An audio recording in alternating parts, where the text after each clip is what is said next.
నిర్గమకాండము 18వ అధ్యాయము. దేవుడు మోషేకును తన ప్రజలైన ఇశ్రాయేలీలకును చేసినదంతయు, యెహోవా ఇశ్రాయేలీలను ఐగుప్తు నుండి వెలుపలికి రప్పించిన సంగతియు మిద్యాను యాజకుడును మోషే మామయ్యునైన యిత్రో వినినప్పుడు, మోషే మామయ్యైన ఆ యిత్రో తన యొద్దకు పంపబడిన మోషే భార్య అయిన సిప్పోరాను ఆమె ఇద్దరి కుమారులను తోడుకొని వచ్చెను. అతడు అన్యదేశములో నేను పరదేశిననుకొని వారిలో ఒకనికి గెర్షోము అని పేరు పెట్టెను. నా తండ్రి దేవుడు నాకు సహాయమై ఫరో కత్తివాత నుండి నన్ను తప్పించననుకొని రెండవ వానికి ఎలియేజర్ అని పేరు పెట్టెను. మోషే మామయ్యైన యిత్రో తన కుమారులనిద్దరినీ అతని భార్యను తోడుకొని అరణ్యములో దేవుని పర్వతం దగ్గర దిగిన మోషే యొద్దకు వచ్చెను. యిత్రో అను నీ మామనైన నేనును నీ భార్యయు ఆమెతో కూడా ఆమె ఇద్దరు కుమారులను నీ యొద్దకు వచ్చియున్నామని మోషేకు వర్తమానము పంపగా, మోషే తన మామను ఎదుర్కొనపోయి వందనము చేసి అతని ముద్దు పెట్టుకొనెను. వారు ఒకరి క్షేమము ఒకరు తెలుసుకొని గుడారములోనికి వచ్చిరి. తరువాత మోషే యెహోవా ఇశ్రాయేలీల కొరకు ఫరోకును ఐగుప్తీయులకును చేసినదంతయు, త్రోవలో తమకు వచ్చిన కష్టము యావత్తును యెహోవా తమను విడిపించిన సంగతియు తన మామతో వివరించి చెప్పెను. యెహోవా ఐగుప్తీయుల చేతిలో నుండి విడిపించి ఇశ్రాయేలీలకు చేసిన మేలంతటిని గూర్చి యిత్రో సంతోషించెను.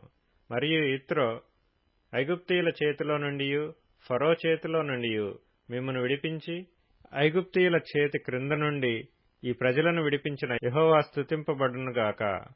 ఐగుప్తీయులు గర్వించి ఇశ్రాయేలీల మీద చేసిన దౌర్జన్యమును బట్టి ఆయన చేసిన దాన్ని చూచి, యెహోవా సమస్త దేవతల కంటే గొప్పవాడని ఇప్పుడు నాకు తెలిసినదనెను.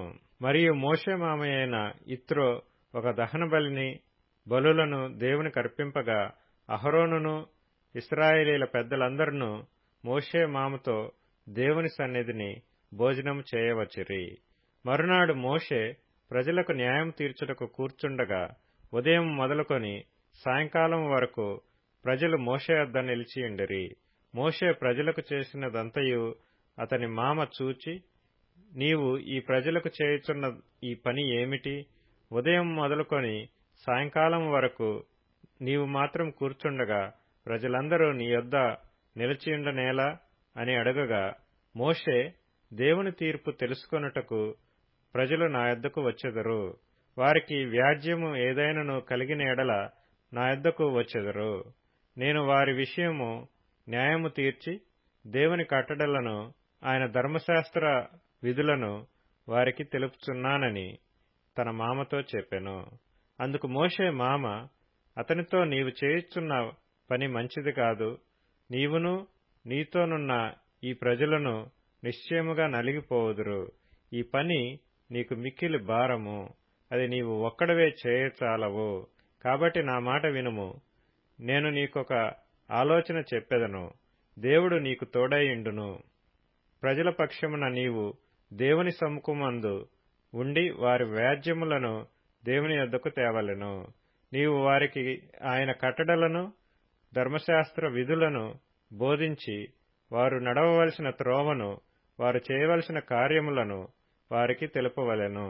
మరియు నీవు ప్రజలందరిలో సామర్థ్యము, దైవభక్తి, సత్యాసక్తి కలిగి లంచగొండులు కాని మనుషులను ఏర్పరచుకొని 1000 మందికి ఒకనిగాను, 100 మందికి ఒకనిగాను, 50 మందికి ఒకనిగాను, 10 మందికి ఒకనిగాను వారి మీద న్యాయాధిపతులను నియమింపవలెను.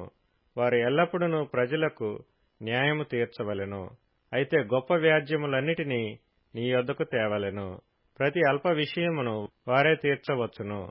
అట్లు వారు నీతో కూడా ఈ భారమును మోసిన ఎడల నీకు సులువుగా ఉండును.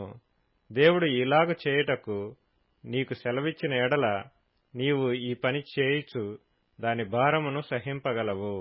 మరియు ఈ ప్రజలందరూ తమ తమ చోట్లకు సమాధానముగా వెళ్ళుదురని చెప్పెను. మోషే తన మామ మాట విని అతడు చెప్పినదంతయు చేసెను.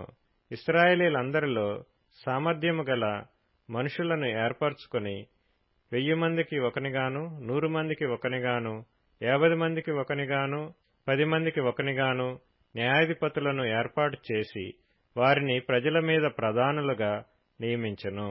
వారెల్లప్పుడూ ప్రజలకు న్యాయం తీర్చువారు. వారు కఠిన వ్యాజ్యములను మోషే యొద్దకు తెచ్చుచు స్వల్ప వ్యాజ్యములను తామే తీర్చుచూ వచ్చిరి. తరువాత మోషే తన మామను పంపివేయగా అతడు తన స్వదేశమునకు వెళ్ళెను.